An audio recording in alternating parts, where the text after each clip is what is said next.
It was a quiet Thursday morning in Bethesda, Maryland. Officer Lisa Anderson was on patrol, half listening to the chatter on her police radio.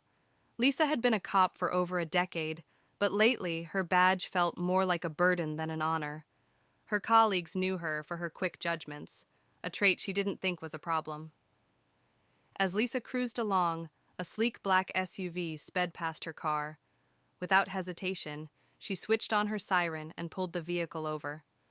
Approaching the driver's side, she found a black man in his mid-40s, who rolled down the window and greeted her politely. "Good morning, officer," he said, his tone calm and respectful. Lisa didn't return the greeting. "License and registration," she demanded, her tone curt. The driver, named George, a professional chauffeur with over a decade of experience, complied immediately. "Do you know why I pulled you over?" Lisa asked, scrutinizing the documents. "No, officer," George replied honestly.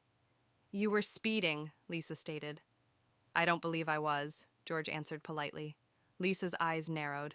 "Are you arguing with me?" she snapped. "No, ma'am, I'm just saying I've been keeping to the limit," George said, maintaining his composure. Her irritation grew.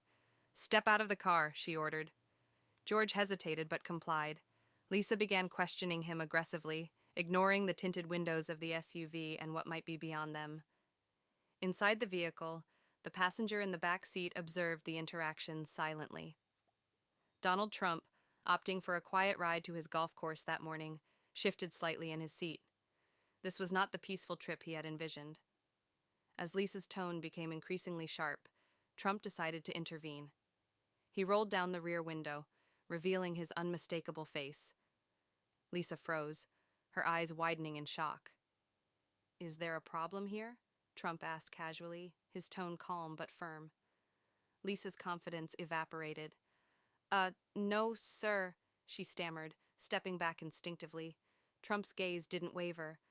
"Then maybe you can explain why you pulled over my driver." Lisa fumbled for words, her face flushed.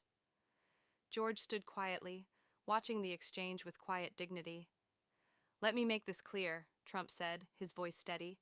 "You just harassed an innocent man doing his job because you assumed things about him that weren't true. That's not how this works. Not in my America."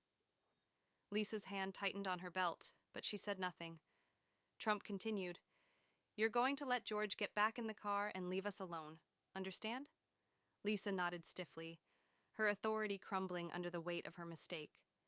George climbed back into the SUV, and as the vehicle pulled away, Lisa stood on the side of the road, humiliated and shaken.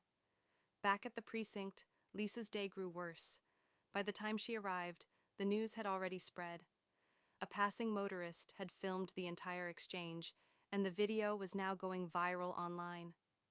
Lisa's colleagues avoided eye contact, while others exchanged knowing glances. Before she could settle in, her commanding officer, Captain Roberts, summoned her. "Take a seat," Roberts said, his tone curt. Sliding a tablet across the desk, he played the viral video. Trump's words about harassment echoed clearly, fueling public outrage. "This isn't just a mistake, Anderson," Roberts said, his expression stern. "It's a national disgrace." Lisa tried to defend herself, but Roberts cut her off. "Turn in your badge and gun. Effective immediately. You're suspended." Meanwhile, at his Mar-a-Lago residence, Trump was on a call with the police commissioner. "This isn't about me," Trump said. "It's about principle. That officer didn't even check who else was in the car before jumping to conclusions. I won't stand for it." The commissioner promised action, but Trump wasn't satisfied with vague assurances. The next morning, his legal team filed a formal complaint against Lisa Anderson, citing abuse of authority and discrimination. The media picked up the story, intensifying public outrage. As the internal investigation unfolded, other complaints about Lisa's behavior surfaced.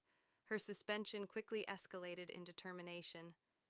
The precinct issued a public apology and announced new training programs to address racial bias. George, now a reluctant public figure, spoke out in a televised interview. "I'm not angry," he said. "I'm just disappointed. People like Officer Anderson make it hard for hardworking individuals like me to do our jobs without fear." George's grace under pressure won the hearts of millions, including Trump, who called him personally. "You handled that better than most people would," Trump told him. "I respect that." In the weeks that followed, George's story continued to resonate. He returned to his routine, but with a renewed sense of purpose. Meanwhile, Lisa was left to reflect on the consequences of her actions, her career in ruins,